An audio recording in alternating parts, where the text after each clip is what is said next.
अस्सलाम वालेकुम। उम्मीद है कि तमाम किसान दोस्त और मेरे यंग फार्मर बिल्कुल बखैर आफ़त होंगे, अल्लाह की हिफ्ज़ व अमान में होंगे। आज जो मैं डिस्कस करने जा रहा हूँ आपसे वो है बहारिया मक्की की काश्त। बिल्कुल तफ़सीली इसके हवाले से गुफ्तगू की जाएगी और वन बाय वन जो मेरे तजुर्बात थे, जो मेरे एक्सपीरियंस एंड ऑब्ज़रवेशन थी रिगार्डिंग बहारिया मक्की की काश्त के हवाले से 2021, वो मैं आपसे वन बाय वन इंशाल्लाह 2 एपिसोड्स के अंदर मैं कोशिश करूँगा कि मैं सारी की सारी चीज़ें जो हैं वो मैं आपसे डिस्कस करूँ। तो ये जो मेरी पहली एपिसोड है इसके अंदर मैं आपसे जो डिस्कस करने जाऊंगा वो है बहारिया मकई के लिए खाद का प्लान और इसका कंप्लीट एक्सपेंस जो है वो इसमें मेरा कितना आया वो मैं आपसे डिस्कस करूँ। सबसे पहले मैं आपसे सेलेंट फ़ीचर अपने इस प्रोजेक्ट के डिस्कस करूँगा। प्रोजेक्ट का नाम है बहारिया मक्की की काश्त और इसके लिए जो मैंने एरिया जो ऑफ लैंड जो है मेरे जो पास जो रकबा था वो तकरीबन 16 कनाल था और इसमें मैंने जो सीड की वैरायटी को सिलेक्ट किया वो था पायनियर का 1429 और मेरी जो डेट ऑफ कल्टीवेशन है वो है 1 मार्च 2021। इसको लगाना तो जनवरी के स्टार्ट में चाहिए था, लेकिन कुछ वजूहात की बिना पर मैं अपनी बहारिया मक्की की काश्त जो है वो प्रॉपर जो है वो जनवरी में नहीं कर सका, जिसकी वजह से मुझे डिले जो है वो करते करते 1 मार्च में मैंने इसकी कल्टीवेशन स्टार्ट की। अच्छा, इसके बहारिया मक्की के लिए जो मैंने खाद का जो प्लान किया वो मैंने जो है वो डिफरेंट दोस्तों से, डिफरेंट अपने कोलीग से और जो ग्रुप के मेम्बरान्स हैं उनसे मैंने डिस्कस करके जो है वो मैंने ये तरतीब दिया, जिसमें मैंने डीएपी का इस्तेमाल किया, डाई अमोनियम फास्फेट, इसमें बीओपी का मैंने इस्तेमाल किया, बायो ऑर्गेनिक फास्फेट, एसओपी का मैंने इस्तेमाल किया, यूरिया का इस्तेमाल किया, ह्यूमिक एसिड का इस्तेमाल किया और जिंक सल्फेट का इस्तेमाल किया। डीएपी भी बहुत ज़रूरी है और वो मैंने ज़मीन की तैयारी के वक्त डीएपी और बीओपी दोनों जो है वो मैंने ज़मीन की तैयारी के वक्त मैंने वो इसको इस्तेमाल किया। साइमल्टेनियसली एसओपी भी मैंने ज़मीन की तैयारी के वक्त जो है वो मैंने इस्तेमाल की।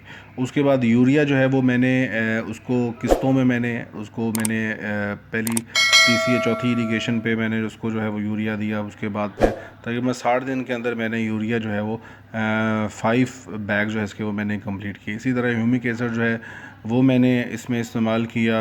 ह्यूमिक एसिड जो है वो जो आपकी फ़िक्स डीएपी होती है उसकी जो आपके जो और कंटेंट होते हैं उनकी अवेलेबिलिटी जो है वो प्लांट्स के लिए जो है वो अवेलेबल करती है। इसके साथ ही मैंने जिंक सल्फेट जो है वो इसमें बहारिया मक्की में इस्तेमाल किया। इसका जो है वो सारा डिस्कस करेंगे कि इसकी क्वांटिटी कितनी थी और इस पे एक्सपेंसेस कितने थे।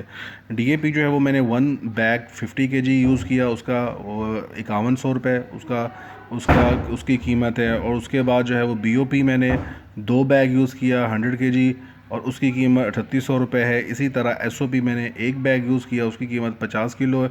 उसकी जो क्वांटिटी 50 केजी। इसी तरह मैंने एसओपी 1 बैग 50 किलोग्राम वो यूज़ किया और उसकी जो कीमत थी वो 4900 रुपये थी। मैंने इस्तेमाल किया मतलब 5 बैग, उसकी जो कीमत कॉस्ट आई वो 9000। और ह्यूमिक एसिड मैंने 20 लीटर जो है वो 2 किस्तों में मैंने 2 एपिसोड्स में वो जो मैंने इसको अपनी बहारिया मक्की के लिए इस्तेमाल किया, उसकी जो टोटल कॉस्ट थी वो 2200 रुपये आई।